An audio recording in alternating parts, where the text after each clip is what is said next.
Good, happy Tuesday evening.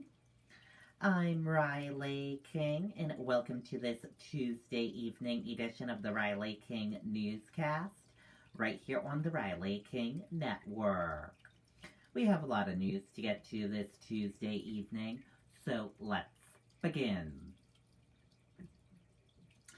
First up, debt collectors can seize new stimulus checks. The latest round of stimulus payments that started going out over the weekend are open to being seized by private debt collectors, a problem lawmakers are rushing to fix.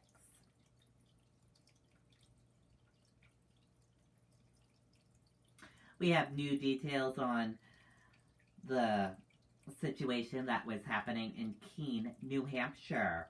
6 arrested by federal agents in New Hampshire in connection with alleged virtual currency scam.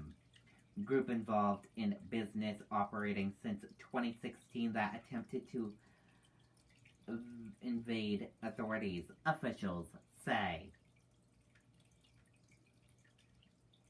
Federal agents made 6 arrests Tuesday morning in several communities across southern New Hampshire in connection with a federal investigation into an alleged scam to transmit money into vital currency for customers through a business in operation for several years.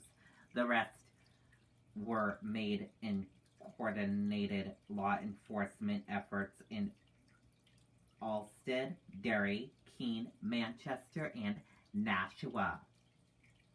According to an indictment, all 6 have run business since 2016 that allowed customers to exchange flat currency for virtual currency and charged a fee for the service.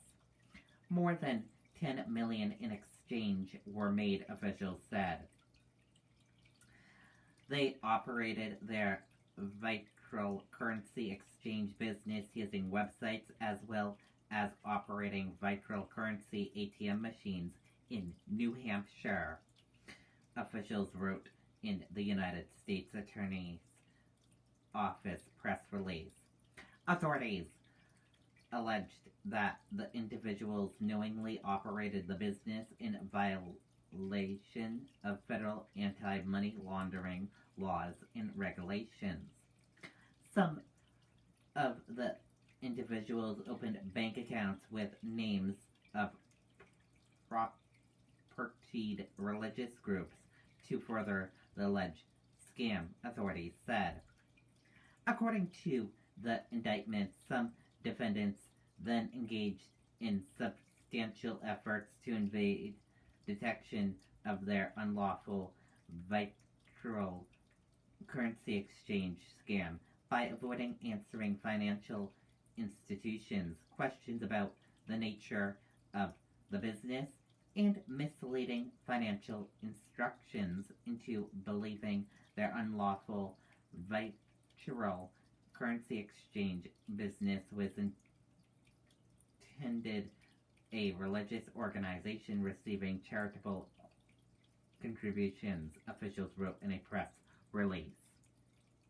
The following individuals were arrested and charged with participating in a conspiracy to operate an unlicensed money transmission business. Ian Freeman, 40 of Keene, Colleen Fordham, 60 of Alstead, Renee Spinell, 23 of Derry, Andrew Spinell, 35 of Derry, Nobody, 52 of Keene. This person legally changed their name to Nobody. And Ari DeMose, 34 of Keene. According to authorities, some members of the group face additional charges. Freeman, Fordham, Renee Spinell, and Andrew Spinell and Nobody were also charged with conspiracy to commit wire fraud. Freeman was also charged with money laundering and operating and continuing financial crimes enterprise. Freeman and DiMozzo were also charged with operating an unlicensed money transmitting business. Federal Bureau of Investigations, the Internal Revenue Service, and the United States Postal Inspection Service all worked in coordination with the Financial Crimes Enforcement Network, authorities said. There is no threat to public safety, FBI officials told WMUR.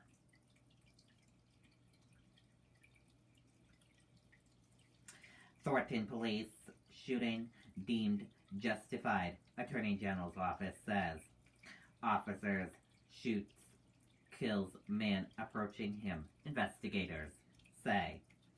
State investigators said Tuesday that a fatal police shooting in Thornton last year was justified.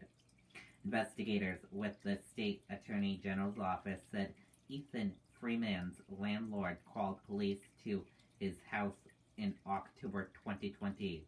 Video from Thornton police officer body cam showed Freeman, 37, coming out of his apartment covered in blood and threatening to kill the police officer.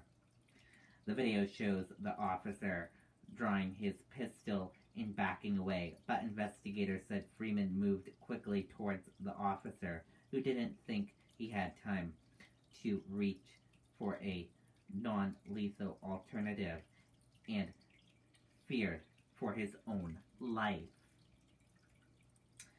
The officer fired 2 shots at Freeman as he approached. Investigators said Freeman died from his gunshot wounds, officials said. This is a developing story. It will be updated as more information comes into our newsroom.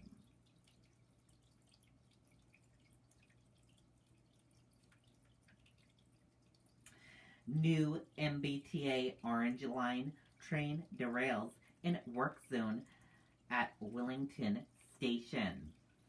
One of the MBTA's new Orange Line trains derailed Tuesday morning in a work zone at Wellington Station in Medford. According to authorities, the train was going at a slow rate of speed and was crossing over to the southbound track at 11:40 a.m. when it derailed. About 100 passengers were on board at the time. The MBTA said there were no reported injuries. While crews worked to return the train to the rails, inspectors inspect the track and check equipment. Shuttle buses were called in to replace the train service between Oak Grove and Community College, officials said. That was later reduced to the stretch between Oak Grove and Sullivan Square. Several units from the Medford Fire Department also responded to the scene. Wellington was where the MBTA tested the newest Orange Line trains, some of which have entered service. And here is a photo from the scene. Take a look. This is a photo from the scene, as you can all see.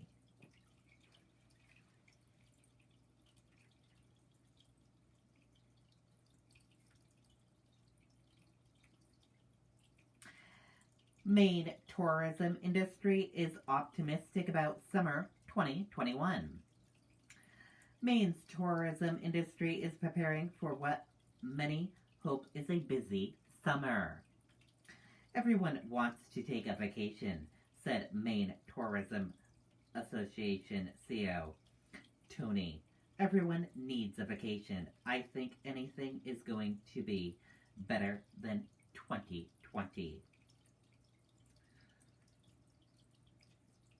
Tony says the 1,400 members of the Tourism Association are working to make their businesses safe for out-of-state visitors.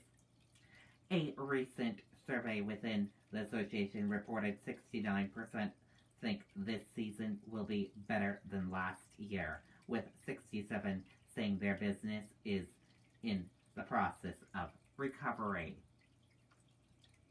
Earlier this month, Governor Janet Mills decided to roll back some pandemic restrictions, including allowing fully vaccinated visitors to come to Maine without quarantining or testing. That, along with an accelerated vaccine rollout to make all adults eligible by May, could lead to more successful summer for Maine's businesses.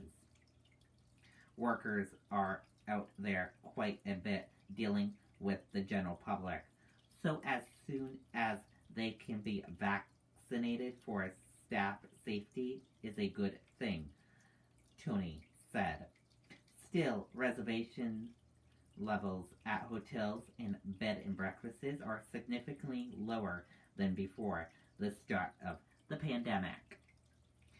That is to be expected as we are really just starting to come out of this. It is going to take a little bit of time to get back to 100% normal, Tony said. And that does it for this evening edition of the Riley King Newscast right here on the Riley King Network.